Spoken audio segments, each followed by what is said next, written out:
Si Kazuhito ay isang uslak na may obsesyon sa librong nakiusap sa mga platgad na isekai siya bilang aso ng mawala at nagkaroon ng telepatikong koneksyon sa paboritong manunulat na umampon sa kanya. Ngunit paglaon, nalaman niyang ito ay baliw sa gunting na handang gawing impyerno ang buhay niya. Makikita si Kazuhitong nakaupo sa kafe matapos basahin ang bagong libro ng paboritong manunulat na si Akiyama Shinobu. Nang makarinig ng kaguluhan, tumingala siya at nakita ang lalaking tinutukan ng baril ang waiter at humihingi ng pera. Napansin siya nito't inutos pati sa isa pang customer na tumayong kanyang ginawa, ngunit ang babaeng may suot na salamin ay sobrang nakatuon sa kanyang sinusulat sa puntong hindi ito tumugon sa utos ng uslak. Tinutok ng lalaki ang baril at sinubukang magpaputok, ngunit nagpa siyang magpakabayani si Kazuhito at tumalon sa harap niya. Habang nakikipagbuno, pumutok ang baril at tumama sa kanyang binti, ngunit tinulak niya ito sa lapag at patuloy na sinubukang agawin ang baril.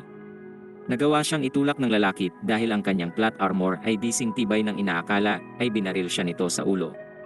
Nakita ni Kazuhito ang sariling lumulutang at napanood ang naging buhay habang sinusubukang tanggaping wala na siya. Nang makita ang koleksyon ng libro, nagsimula siyang pumiglas pabalik dahil marami pa siyang librong nais basahin. Ang huling libro sa Deadly Sin series ng paboritong manunulat ang huling nakita't sinubukang hawakan dahil determinadong wag mawala ng di yun nababasa. Nang mahawakan ito, nakakita siya ng aso at nahigop rito't nang muling buksan ang mata ay nakita niya ang lalaking may afro. Tinawag siyang aso ng lalaki at kumuha ng tubig para sa kanya at di mapigilan ni Kazuhito ang kagalakan nang mapagtanto niyang siya ay buhay at makakabasa pa. Nagtaka siya kung bakit tinatawag ng lalaking aso hanggang sa mapansin ang aso sa salamin. Naalala niyang yun ang nakita bago magising na sinubukan niyang abutin, ngunit natuklasang sariling mga paayon at dun lang niya napagtantong siya ay muling sinilang bilang isang aso. Ang buhay na walang libro ay halos ikabaliw na ni Kazuhito at habang nakahiga sa kulungan, ang tanging iniisip niya ay kung gaano kabustong magbasa. Habang paulit-ulit sa pangalan ng paboritong manunulat, biglang bumukas ang pinto at isang babaeng itim ang buhok ang pumasok. Habang naglalakad sa tindahan, nanginig ang lahat ng hayop sa takot na tila may mandaragit na pumasok. Nang makarating sa counter, binaliwala niya ang Afroman at tinanong si Kazuhito kung ito ang tumawag sa kanya, kaya napaisip ang uslak kung adik batong nakulangan lang sa batak. Tinuwid niya ang likod at tinanong sa lalaki ang presyo ng aso, ngunit sinabi nitong di yun binebenta. Hindi nagsalita ang babae at kinuha lang ang kanyang gunting mula sa holster sa kanyang hita para hiwain ang kulungang kinagulat ng lalaki pati ni Kazuhito. Paglaon, habang pumipigla si Kazuhito sa lubid na tinali sa kanya ng babae, ay nilabas nito ang gunting na para bang kutsilyot nagbantang hihiwain siya kung hindi talaga tatahimik. Doon binunyag ng babaeng naririnig ang kanyang iniisip kaya napasigaw siya sa gulat. Tinanong niya kung posible ba yon, kaya sinabi ng babaeng may boses sa ulo niya sa loob ng isang linggo kaya sinundan niya ito't narating ang pet shop. Pinakilala niya ang sariling si Natsuno Kirihime at sinabi rito ang figura mula ulo hanggang paa. Tiningnan ni Kazuhito ang kawalan niya ng dibdib at nang sabihin nitong 92 yon ay naisip niyang delusyonal ito. Paglaon, napagtanto ni Kazuhitong siya rin ang nasa cafe at sinabi ang nangyari pagkatapos ng insidente. Nang marinig ito ay piniga ni Natsuno ang kamaot umalis at iniwan siyang nakatali sa loob ng kwarto. Naligo ito at bumalik sa kwarto na may mapusok na suot at tinanong kung ang pagtingin sa kanya ng ganoon ay nagpakulo ng maruming kaisipan sa ulo niya, ngunit sinabi ni Kazuhitong kahit tao pa rin ay hindi ito titingnan ng 2 beses. Nang mainsulto ay hiniwa na niya ito, ngunit sa halip ay pinutol lang ang lubid na pinantali rito. Sinabi niyang maaari itong manatili at tinanong kung may nais kaya sinabi niyang gusto ng libro. Dinala siya ni Natsuno sa aklatan at habang iniikot ito ay tinanong siya ng babae kung bakit ito tinatawag sa pet shop. Sinabi ni Kazuhitong tinawag niya ang pangalan ni Akiyama Shinobu at sinabi ni Natsunong yun ang pangalan niya at pinaliwanag na Akiyama ang palayaw kaya sobra siyang nagulat doon. Mula noon, nagsimula siyang manirahan kasama ito at di na inisip ang dating buhay hanggang sa isang araw nang makita sa balita ang kriminal na malaya pa rin kaya nalungkot. Napansin ni Natsuno ang pagmumukmok ng aso kaya kinabukasan ay sinabi niyang lalabas sila. Umalis silang dalawa at nagtungo sa isang mall at habang naglalakad, nakasalubong nila ang may-ari ng pet shop na sobrang nanginig sa takot nang makita nito si Kirihime. Nagpatuloy sila at napadaan sa isang blonding babaeng inakalang ang mall ay isang fashion runway, ngunit binaliwala ito ni Natsunong parang NPC. Sunod silang nadaan sa paboritong tindahan ni Kazuhito at nang mapansin ang lumbay sa mata niya, ay tinanong kung gustong pumasok, ngunit tumanggi si Kazuhito at nagpatuloy lang sila. Nang dumating sa kanilang destinasyon, napagtanto ni Kazuhitong yun ang dating tahanan, at tinanong kung bakit naroon, kaya sinabi ni Natsunong may dapat silang asikasuhin bago pumasok roon. Pagdating sa loob, sinabi ni Natsuno kay Kazuhitong hinala niyang nagtatago ang kriminal sa gusali. Sinabi niyang alam ng publikong walang ibang nakatira sa gusali maliban sa kanya, kaya mataas ang tsansang nagtatago doon ang kriminal. Habang nag-uusap, may narinig sila, at nang tingnan ay nakita nila ang lalaking lumabas mula sa kwartong nakilala ni Kazuhito bilang ang lalaking bumaril sa kanya. Tumakbo ang uslak pero nang makarating sa isang tulay ay huminto siya sa pagtakbo at lumingon. Sinabi ni Natsunong sumuko na siya pero sinabi nitong hindi siya maaaring mahulit umatake. Umiwas siya at sinuntok ito pero siya ang nasaktan, kaya ginamit ng lalaki ang tsansang umatake at paliparin ito. Nang makatayo siya, nilabas ng lalaki ang 2 nobela ng Deadly Sins kung saan pinunto ni Kazuhitong ang natitirang 4 ay marahil nasa kanyang damit kaya nasaktan ni Natsuno ang kanyang kamay. Sumugod si Natsuno pero umiwas ito at nagpakawala ng kanyat habang naglalaban, napagtanto ni Kazuhitong ginagamit niya ang mga galaw sa libro. Nagpatuloy ang laban at ilang librong tinago ng lalaki sa damit ay nahulog sa lapag at doon napagtanto ni Kazuhitong nagpatama talaga siya upang lihim na mahiwa ang damit ng lalaki. Sinipa ni Natsuno ang mga libro sa kamay nito bago ilabas ang gunting at hiwain ang natitirang mga libro palabas sa damit ng lalaki. Sumugod ang lalaki pero sinipa siya ni Natsuno at bumagsak ang uslak sa gilid ng tulay bago mawalan ng malay. Lumapit si Kazuhito at tinanong kung ayos lang siya pero sa halip na sumagot, tiningnan niya ang lalaki at sinabi kay Kazuhitong gamitin ang tsansang gumanti ngunit lumapit si Kazuhito at binaba ito roon. Tinanong ni Natsuno kung bakit tinutulungan ang kriminal at sinabi niyang wala siyang hinanakit rito kaya sinabi ni Natsunong siya na lang ang gagawa dahil kailangan niyang bumawi sa pagkawala niya. Doon napagtanto ni Kazuhitong sinisisi ni Natsuno ang sarili sa pagkamatay kaya sinabi niyang di yun kasalanan pero giniit nitong kung di lang masyadong nakatuon sa libro ay buhay pa sana ito. Kinumbinsi siya ni Kazuhitong di niya yun kasalanan pero ayaw nitong makinig kaya tumalon siya at itinulak ito bago sabihin niligtas niya ito dahil gusto niya. Nang gabing yon, sinabi ni Natsuno kay Kazuhitong nakaramdam siya ng motibasyong ituloy ang libro pero biglang naalala ni Kazuhitong hindi nakandado ang kwarto. Nagsimula siyang tumakbo at tinanong nito kung bakit at sinabing ayaw niyang may magnakaw ng mahalagang mga libro dahil mga anak niya yon. Nang marinig yun ay nagsimulang mag-isip ang babaeng baliw kung pag-uusapan ng mga tao ang relasyon sa aso kaya naisip ni Kazuhitong dapat talaga itong dalhin sa asylum. Kinabukasan, nagising si Kazuhito at nakita ang isang babaeng nakahiga sa mesa at nagtaka kung sino ito at kung paano nakapasok sa bahay. Lumapit siya sa babae pero napansing ito ay tumatawa at biglang bumangon na parang sinapian bago nagsimulang magbato ng mga tanong sa kanya. Inakala niyang naintindihan siya nito hanggang sa mapagtantong ginagaya lang pala ang mga linya sa isang palabas. Habang pinapanood niya ang bersyon nito, napaisip siya kung mababaliw din si Natsuno pag nakita ito pero nang pumasok siya ay tinawag siyang sensei ng babae at umupo. Nagtulak si Natsuno ng card sa kanya at nang basahin ito, natuklasan niyang ang baliw ay si Hiragi Suzuna na editor ni Akiyama. Habang pinapanood sila, tinanong ni Natsuno kung nakita na ang manuskritong pinadala at sinabi ni Suzunang yon ay basura. Inamin ni Natsunong nasa gitna siya ng slump at naapektuhan ang trabaho niya kaya minungkahi ni Suzunang sumubok siya ng bago pero sinabi nitong di interesado ron. Doon sinabi ni Suzunang dapat siyang magpadagdag ng plot dahil masyado itong flat para makakuha ng atensyon. Inisip ni Kazuhitong gusto na nitong mawala sa pag-insulto sa reyna ng kasamaan at nang itaas ang malaking kargada, nilabas ni Natsuno ang gunting at hiniwa ang damit niya. Nang pagsabihan siya ni Kazuhito sa pagiging barbaro ay nagpasalamat naman ang baliw dahil hiniwa niya ito. Bago umalis, sinabi ni Suzuna kay Natsunong may mga ulat tungkol sa isang slasher sa lugar at pinayuhan siyang mag-ingat. Ngunit nagtaka si Kazuhito kung alam ni Suzunang ang babaeng adik sa gunting ay mas nakakatakot pa sa kung sinong slasher na nauwi sa ilang poknat niya. Di naglaon, dumalaw uli si Suzuna at minungkahi kay Natsunong magbasa ng magasin upang makatulong sa kanyang slum. Sinabi niya ritong tinampok sa magasin ng slasher at sumalakay na sa 3 tao, kaya naman minungkahi ni Natsunong gamitin ang sarili bilang pain at nangakong paparusahan siya, lalo bilang gantimpala pag nahuli ang salarin na ikinatuwa naman nito. Kinagabihan, habang nasa labas ng kanilang gusali ay dineklara ni Natsunong hahanapin nila ang slasher. Ang unang lugar na pinuntahan nila ay bookstore at doon nila nalaman na isang babae ang humabol sa salarin gamit ang libro ni Akiyama dahil sobrang kapal nito. Nang lumabas sila sa tindahan, nakita nila ang salariman na nagsabing inatake ng slasher ang katrabaho niyang pauwi mula sa isang cafe. Tinanong ni Natsuno kung anong libro ang binabasa nito at sinabing isa sa mga libro ni Akiyama. Paglaon, habang umiiwas sa ilang mga barako, ay muli nilang nakita ang blonding babae, pero patuloy itong binaliwala ni Natsuno. Nagpatuloy siya hanggang sa humarang ang mga bantay nito gamit ang human pyramid at habang nakatayo, napagtanto ni Kazuhitong siya si Akizuki Maxi, na isang idol author. Sinabi ni Natsunong nalaman nito ang tunay niyang pagkakakilanlan at sinundan siya nitong parabang nawawalang tuta. Inamin ni Maxing gusto niyang malaman kung ano talaga si Natsuno pero nadismaya siya sa natuklasan. Sinabi ni Natsunong wala siyang oras dito at naglakad pero tinukso siya ni Maxit sinabing tumatakbo siya dahil alam nitong hindi magiging kasing galing niya. Sa inis, nilabas ni Natsuno ang gunting at hinamon si Maxi, ngunit bago pa magsimula ang kanilang paghaharap ay kinuha ito ng isa sa mga bodyguard niya at binuhat palayo. Kinagabihan, habang nag-uusap si Kazuhito at Natsuno tungkol sa impormasyong nakuha mula sa investigasyon ay nakarinig sila ng komosyon.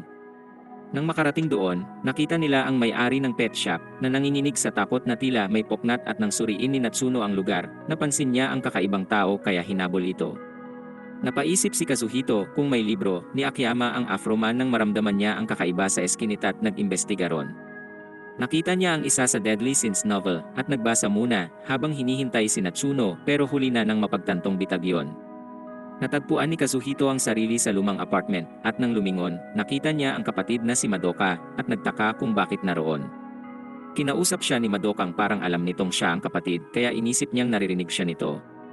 Sa tuwa, tinanong niya ito ng ilang bagay, ngunit napagtantong hindi talaga naririnig at kinakausap lang siyang parang isang alaga. Sinubukan siyang pakainin ni Madoka, ngunit biglang tumayot sinabing nakalimutang bumili ng garnish at iniwan si Kazuhitong mag-isa. Habang pinipilit makawala, napansin niya si Natsunong nagtatago sa mga aninong parang multong kinatakot niya.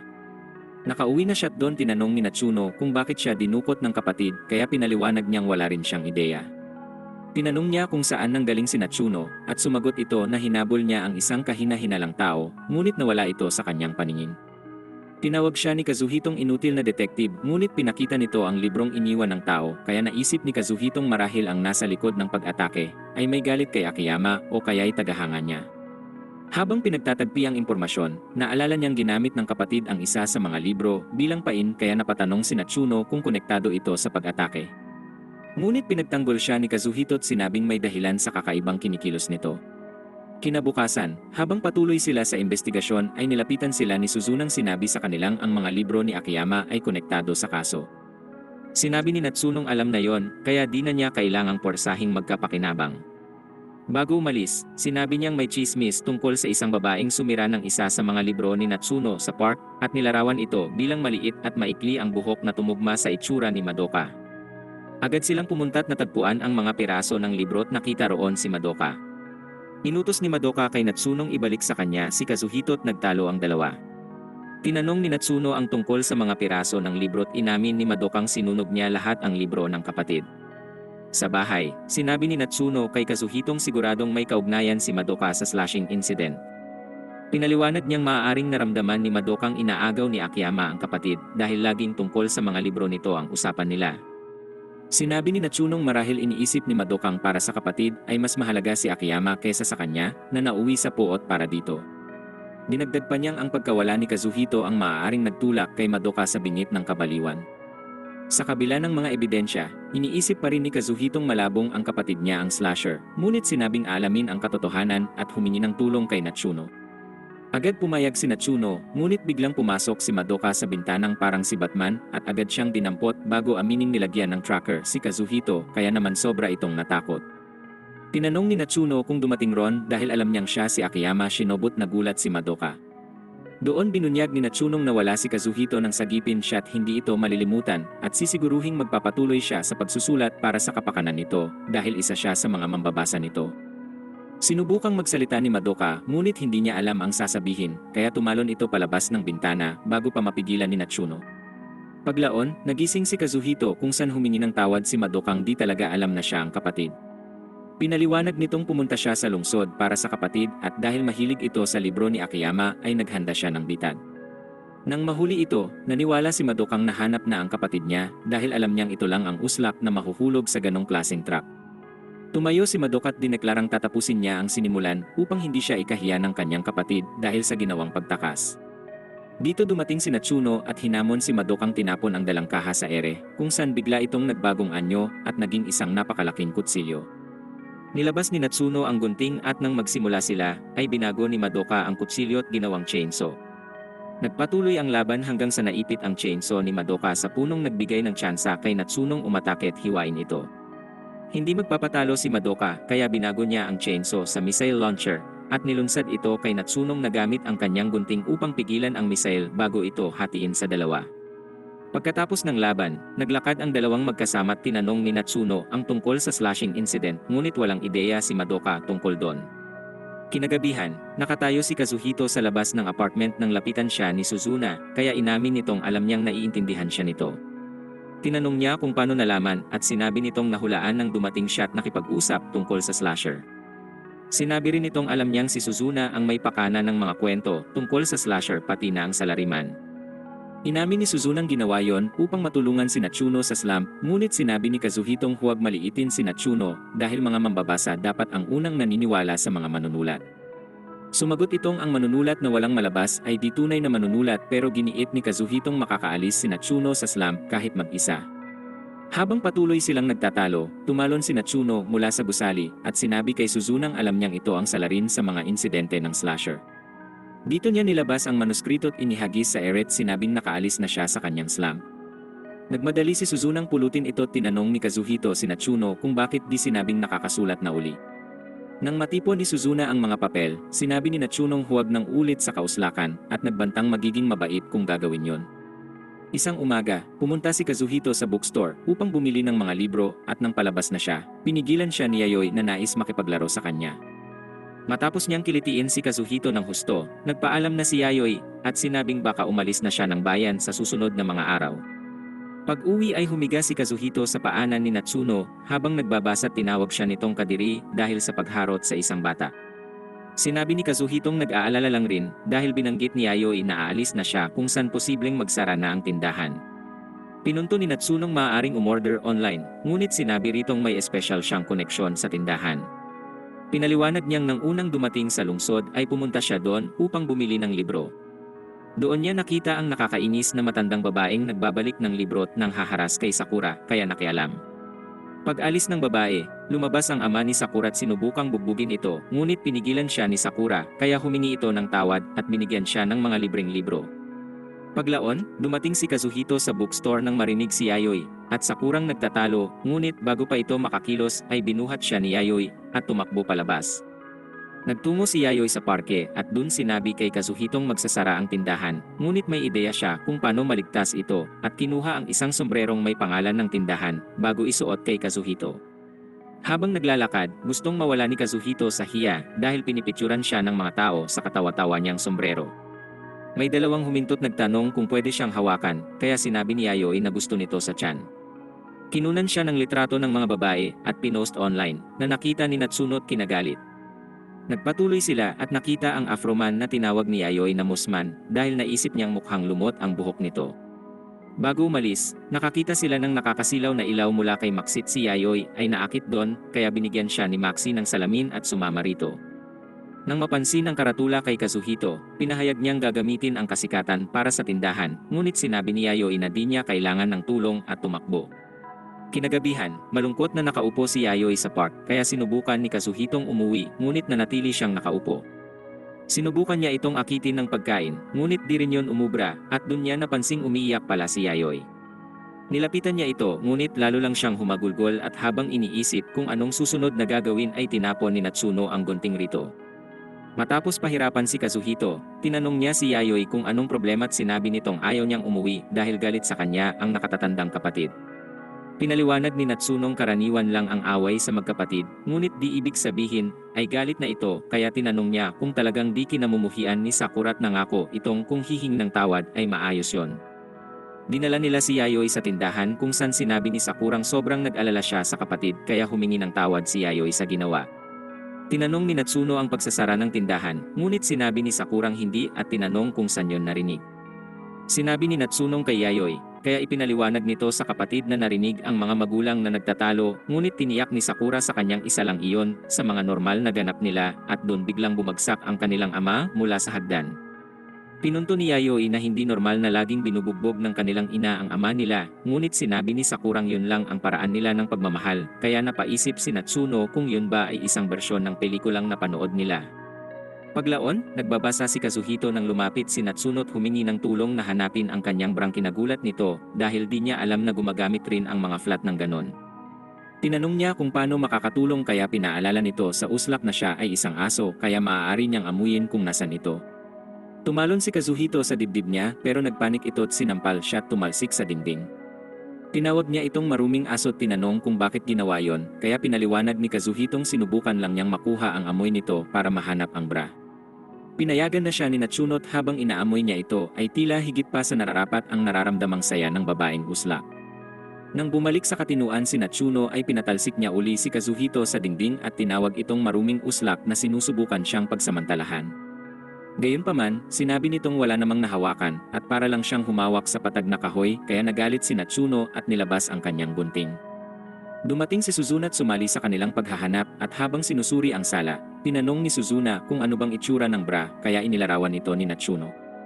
Handa naman niyang sermunan si Kazuhito nang mapansing wala ito roon. Natagpuan niya ito sa library na nagbabasa ng libro at agad tong kinuha mula sa kanya at sinabi ni Natsunong wala siyang karapatang maglamyerda habang abala ang amo kaya nagreklamo si Kazuhito. Nang mainis sa walang tigil nitong pagdada ay tinapon niya ang gunting ngunit nakaiwas ito tumama sa isang bookshelf. Sinabi nitong aksidente yon pero alam niyang nagsisinungaling ang baliw dahil eksakto ang tutok niya. Biglang may kahon na bumagsak sa kanya at nang tingnan ang loob ay namula si Natsunong parang atswete. Sa loob ay may aparatong pampalaki ng plat at sinabi ng uslak na asong buti ay di nawala ng pag-asa ang babae. Ngunit nang subukan niyang umalis, inapakan nito ang buntot niya at tinanong ang huling mga salita bago buksan ang gunting. Dahil hindi ito natagpuan sa apartment ay nagpunta sila sa gym upang maghanap. Tinanong ni Suzuna kung madalas niya tong nalilimutang isuot dahil hindi naman yun mahalaga sa kanya kaya sinabi ni Natsunong subukan niya ang tibay ng locker. Ang baliw na babae ay masayang sumunod at ginamit ang mukha hanggang sa humugis na ito sa kanya. Nang bumagsak sa lapag, tinanong ni Natsuno si Kazuhito kung bakit naroon sa mga pambabae. Ngunit wala itong nakitang mali dahil wala naman siyang interes sa mga babae pero tinawag niya itong uslak na ginagamit ang itsura para maniktik ng mga babae. Nagpatuloy sila sa pagtatalo kaya napatingin ang lahat ngunit si Suzuna ay tila natutuwa pa sa kahihiyang yon. Habang palabas ng gym, nakasalubong nila ang mga barakong sinabing may ehersisyo silang makakatulong sa dibdib kaya pumayag si Natsunong sumama ron. Nagbuhat sila at sinabi ng leader na ang ehersisyo ay makakatulong palakihin ang dibdib pati ang iba pang kalamnan kaya naman hinagis ni Natsuno ang weights sa kanya. Samantala, si Kazuhito ay nakahigat nagbabasa nang biglang maipit ang binti sa brang hinahanap ni Natsuno at naalalang kinuha niya yon sa kalagitnaan ng gabi dahil kailangan niya ng magagamit na pantakip sa katawan. Pagbalik ni Natsuno at Suzuna, nakita nila ang ilang damit sa lapag ng kwarto kung saan napatanong si Suzuna kung may magnanakaw ba. Tiningnan ni Natsuno ang eksena at natukoy niyang si Kazuhito lang ang makakapagbigay ng sagot pero hindi nila ito makita. Samantala, si Kazuhito ay nasa bayan at iniisip kung paano ididispatsa ang panloob bago malaman ni Natsunong kinuha niya ito. Habang naglalakad, nakasalubong niya si Yayoi na kinuha ang panloob at sinubukan siyang dalhin sa pulis pero naagaw niya ito uli at tumakbo. Nagpunta si Natsuno sa bookstore para hanapin siya pero sinabi ni Sakurang wala doon.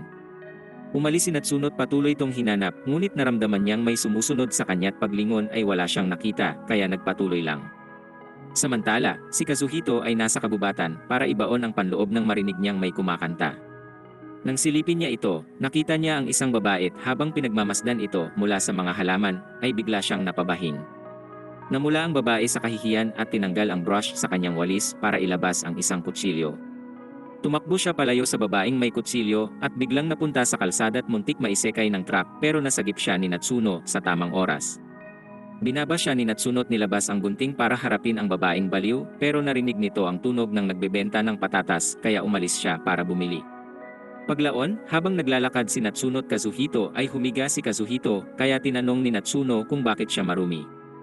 Bago makasagot ay napansin nito ang panloob kaya sinubukan niyang ipaliwanag kung bakit naroon pero tinanong nito kung nakita ang disenyo. Hindi niya naintindihan ang tinutukoy nito kaya pinakita niya ang aso sa gilid.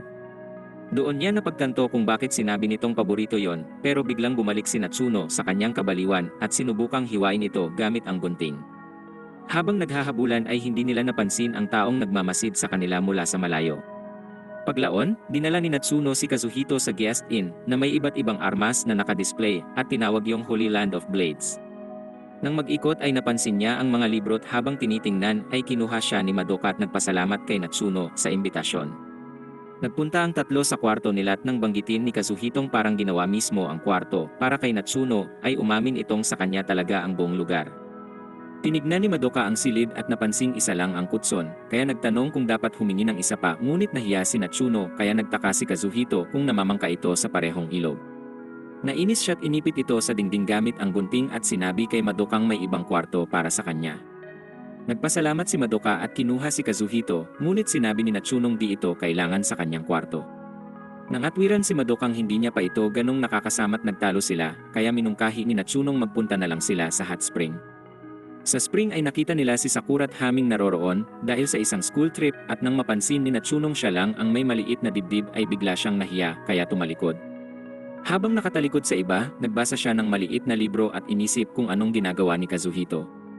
Kinagabihan, nang pumasok sila sa dining room ay natagpuan nila si Suzuna at ang kanyang kulto ng mga uslak na nakatalit na kabitin sa kisame. Pinagalitan ni Natsuno si Suzuna at walang nakapansin sa estrangherong pinanonood sila mula sa bintana bago umalis ang serbidor. Sa sumunod na gabi, habang hinahasa ni Natsuno ang gunting ay sinabi niya kay Suzunang umahon na dahil mukhang malapit na itong mawalan ng malay, ngunit sinabi ni Suzunang mananatili roon hanggang makuha ang inaasam niyang sakit. Bumukas ang pinto't nagkaroon siya ng pag-asa hanggang makitang si Maxi palayon, kaya nagpatuloy siya sa kanyang ginagawa. Sa inn, nakita ni Kazuhito ang mga empleyadong tila zombing may hawak na kutsilyot papunta sa spring kaya tumakbo siya para balaan si Natsuno. Matapos sabihin ang tungkol sa problema ay sinira ng mga zombie ang pintuan at pumalibot sa kanya. Lumapit si Maxi sa kanila't ginawa ang kanyang kabalbalan, ngunit nilampasan nila ito at inatake si Natsuno. Sinubukan ni Kazuhitong humingi ng tulong kay Suzuna, ngunit masyado itong natutuwa sa pagtapak sa kanya, kaya lumingon siya kay Maxi kaso ay lutang naman ito sa kanyang delusyon. Walang ibang opsyon si Kazuhito kundi tulungan si Natsuno habang pinipigilan ang mga zombie. Sinabi niya ritong haharangan sila hanggang matapos ang paghasa sa gunting at natuwa si Natsuno sa paglaban para sa kanya. Nagawa ni Kazuhitong pigilan sila ng sandali at nang malapit na siyang masaksak ay dumating si Madokang bago ang kutsilyo tinulungan siya. Natapos na ni Natsuno ang paghasa ng gunting at ang dalawa ay nakipaglaban ng magkasama. Kasabay nito, napansin ni Natsunong nahulog ang kanyang libro at natatapakan, na labis niyang kinagalit kaya nagpakamamaw siya sa naging labang yon. Dinaglaon, pagkatapos umuwi ni Natsuno at Kazuhito mula sa bookstore, pagpasok pa lang ay agad nang sinabi ni Kazuhitong para talagang may mali doon. Inisip ni Natsunong nababaliw na ito dahil maayos ang lahat pero giniit ni Kazuhitong may mali at nang tanungin kung ano ay sinabi niyang may extra silang libro. Tumakbo siya sa library at bumalik na tangan ang librot nang makita ni Natsuno ay nilabas niya ang librong inirekomenda ni Sakura.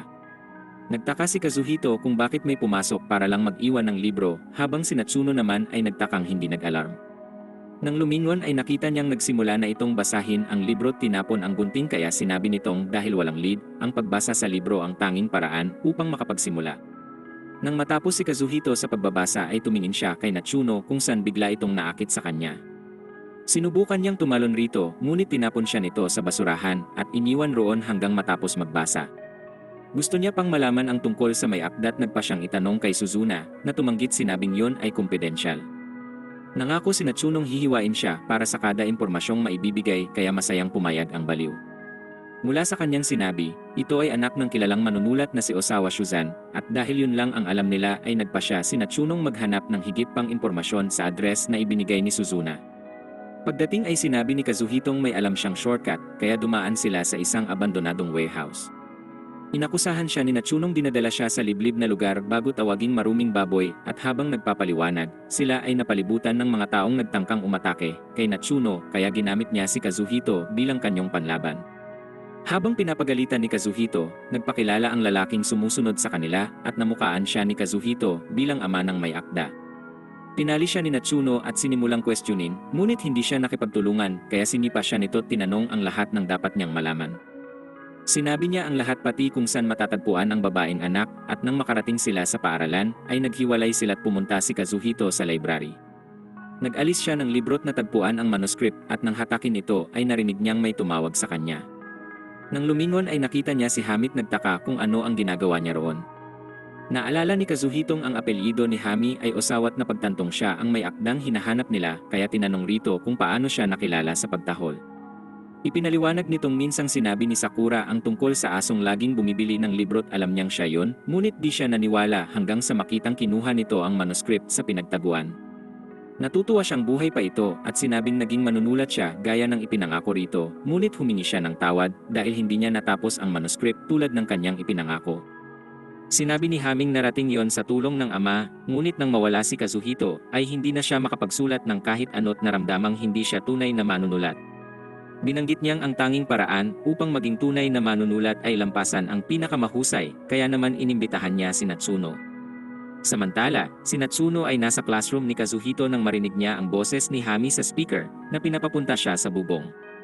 Doon ay tila handa na si Natsunong tapusin si Kazuhito habang inaakusahan siya ng pagiging salawahan. Sinugod niya ito ngunit pinigilan siya ni Hami dahil hindi dapat gumagamit ng dahas ang mga manunulat at hiniling na idaan nila yon sa isang writing contest. Umupo sila sa library at pinaliwanag ni Haming kung sino man ang makakagawa ng maikling kwentong may 100 pahina ay tatanghaling panalo. Tumahol si Kazuhito bilang simula ng contest at habang sila ay sumusulat, napansin ni Haming mas mabilis si Natsuno kaya sinubukan niyang gumamit ng mga panggulo. Ngunit walang gumana at nanatili tong nangunguna kaya tinanong niya kung anong tingin nito sa nobela niya at sinabi ni Natsunong maganda. Pagkatapos, pinindot ni Hami ang buton na nagpaikot sa shelf at naging salamin at nang tumingin si Natsuno rito ay kinuha niya ang gunting at sinubukang saksakin ang sarili, ngunit nakapagpigil siya. Habang nilalabanan ito, pinaliwanag ni Haming nagkalat siya ng ilang salita sa kanyang librong lihim na sinasabi sa mga nagbabasang ang kanilang kaaway ay babaeng may pulang mata't itim na buhok na may gunting at dapat tong tapusin. Nang marinig ay napagtanto ni Kazuhitong yon ang dahilan kaya siya tumalon kay Natsuno matapos basahin ang libro't kaya rin lahat ng tao ay sinugod siya nun. Sinabi ni Hami kay Kazuhitong tutuparin ang pangako sa pagtalo kay Natsuno, ngunit nagawa nitong labanan ang mind control. Kinuha niya ang panulat gamit ang bibig at nagpatuloy at yun ang nagbigay ng panalo niya. Pagkatapos, binati siya ni Hamit sinubukang tapusin ang lahat gamit ang panulat, ngunit kinuha ito ni Kazuhito't dinala ang manuscript sa kanya. Hindi niya ito naintindihan kaya pinaliwanag ni Natsunong gusto nitong magsulat siya. Pinaalam rin niyang hindi ginamit ng ama nito ang impluensya upang makuha niya ang New Author Award at sinabing dahil yon sa kanyang talento pero giniit ni Haming isa siyang peke. Sinabi ni Natsunong basta't may pagnanais siyang magsulat at basta't may mga handang magbasa ng kanyang libro ay isa siyang manunulat. Pagkatapos makinig, tinanong ni Hami si Kazuhito kung babasahin nito ang mga libro kung mapublish na at bilang sagot ay tumahol siya. Lumuhod si Natsuno't sinabing gusto niyang basahin ang manuscript pag natapos na at nagulat si Hami kaya tinanong niya kung hindi ba galit si Natsuno dahil sa ginawa niya ngunit tiniyak ni Natsunong wala na yon sa kanya. Umiyak si Hami at nagpasalamat sa kanya't pagkatapos ay tinawag siyang sensei, ngunit sinabi ni Natsunong tawagin siyang senpai. Paglaon, sinabi ni Madoka kay Natsunong gusto niyang magluto bilang pasalamat sa pagpapanatili sa kanya roon habang kumukuha ng high school entrance exams. Habang siya ay nasa kusina, pumunta si Kazuhito upang tingnan ang ginagawa niya at nag-alala nang makitang naghihiwa ito gamit ang bagong armas. Naalala niya ang iba't ibang niluto nito noon para sa kanya at napaisip kung maaari pa bang makain ang hinahanda ng kapatid ng maamoy niya ito. Unang beses tong gumawa ng isang pagkaing hindi amoy basura kaya nasabik siya at umakyat upang tingnan kung ano ba ang ginagawa niya. Ngunit nang makita niya ang nasa kaldero, halos mamatay siya sa pagkabigla dahil ito ay asul ngunit pinaalala ni Natsunong nangako siyang kakain nun. Agad siyang pumunta sa bookstore upang iwasan ang asul na pagkain nang pumasok ang mga bantay ni Maxi sa tindahan at binili ang lahat ng libro nila Akiyama Shinobu at Himihagi Momiji. Nagtaka siya kung para saan yon at sinundan sila ngunit na-distract nang makita niyang dumaan ang landlady pati innkeeper at nagtaka siya kung bakit hindi sila magkaparehong tao. Naglakad siya sa park habang hinahanap ang mga bantay ngunit natagpuan roon ang marahas na babaeng may walis na muling umaawit. Wala siyang oras para sa kabalbalan nito at sinubukang umalis ngunit nakatapak siya ng sanga kaya napansin siya ng uslak. Nang makita siya ay nahiya ito at sinubukang umatake, ngunit sa pagkakataong yon ay handa siya at naiwasan ang lahat ng mga atake. Na-corner siya ng babae at nang subukan nitong umatake, ay pinigilan siya ni Natsuno't naglaban ang dalawa. Umatras ang babae at sinabi sa kanilang dati siyang ahenteng tinatawag na shadow servant at pinakilala ang sarili bilang si Mori Bisachi. Sinabi niya kay Natsunong wag siyang maliitin at nang magbabanggaan na muli ay narinig nila ang paglapit ng isang helicopter. Tanga nito ang uslak na si Maxing inanunsyong binili niya ang lahat ng libro ni Natsuno't Momiji dahil nainsulto siya ng ikumpara sa mga yon. Pinakita ni Maxi ang mataas at nakabalot na estrukturat ng ibunyag ito ay nakilala yon ni Natsuno bilang 9-story tower. Lumapag si Maxi sa tower at inanunsyong hinahamon niya si Natsuno't Momiji sa isang 9-story tower writing contest. Bigla namang sumugod si Sachi sa tower. Tinalo ang mga bantay, hiniwa ang mga damit nila, at sinabi kay Maxing hindi niya hahayaang insultuhin ng uslak ang mistress. Sinabi niyang ang mistress ang pinakamahusay at ang Ichiro Oda wanabing tulad niya ay mangarap na lang. Sumali si Natsuno sa dalawa sa itaas at nang sandaling sila ay maghaharap na, hinatak si Maxi ng kanyang bantay. Paglaon, dumating si Suzuna para kay Natsuno ngunit hindi niya ito pinansin. Nagtatrabaho si Natsuno at tinanong ni Kazuhito kung bakit naroon kaya pinaliwanag nitong gusto niyang kausapin si Natsuno sa pagpubliko ng pagkakakilanlan. Dagdag pa niyang kung tatanggap ng panayam at magpapakita tulad ng iba ay maaaring matulak tong tapusin ang huling libro sa Deadly Sin series. Sunod niyang inayos ang mga costume na dinalat matapos ang ilang kakaibang editing technique ay nagawa niyang isuot ang mga costume kay Natsuno nang hindi nito namamalayan. Ginawa niya ito sa iba't ibang outfit at nang magpa siyang isuot rito ang swimsuit, napagtanto ni Natsuno ang ginagawa niya at pinarusahan ito bago bumalik sa trabaho. Pagkatapos, plano naman niyang lasingin si Natsuno upang makita kung magiging mas mabait o mas masama ito. Sinabi ni Kazuhitong imposibleng mapainom niya ito, ngunit gumamit si Suzuna ng ibang teknik at nagawang idagdag ang alak sa mag ni Natsuno. Nanood ang dalawa habang umiinom si Natsuno mula sa mag at halos agad rin siyang tumayo at lumapit kay Kazuhito. Natakot siya at umasang paparusahan ito, ngunit kinuha siya ni Natsuno at kinausap ng marahan. Nang subukan rin ni Suzunang makipag-usap ay tumugon din ito ng mabait, na di niya gusto dahil mas trip nitong inaabuso siya ni Natsuno.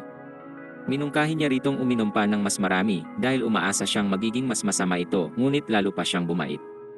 Sinabi ni Natsuno kay Suzunang mahal ito na nauwi sa pangunguluntoy ng kanyang katawan bago bumagsak sa lapag. Sunod ay kinuha niya si Kazuhitong di komportable sa kinikilos nito kaya sinabi niyang ang mini plot nito ay tumutusok sa kanyang tagiliran sa pag-asang magwawala ito. Ngunit naging sensitibo lang ito kaya humingi siya ng tawad at sinabing ayos ang flat plot. Inakala ni Natsunong nagpo-propose ito kaya naisip niya ang kasal pati honeymoon at nagkaroon pa sila ng pag-uusap tungkol sa kulay na ipipinta sa silid ng kanilang anak. Sobrang natakot si Kazuhito at hindi alam ang gagawin at nang akala niyang tapos na ay dinala siya ni Natsuno sa kwarto at sinubukang maging mainit sa kanya.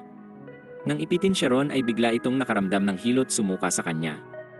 Paglaon, bumalik na siya sa katinuan at sinabi kay Kazuhitong amoy medyas siya ng mabahong matanda kaya nag-alok itong paliguan ang uslak kung saan nagulat siya nang matapos ang lahat ay binigay na rito ang kopya ng huling libro sa Deadly Sin series.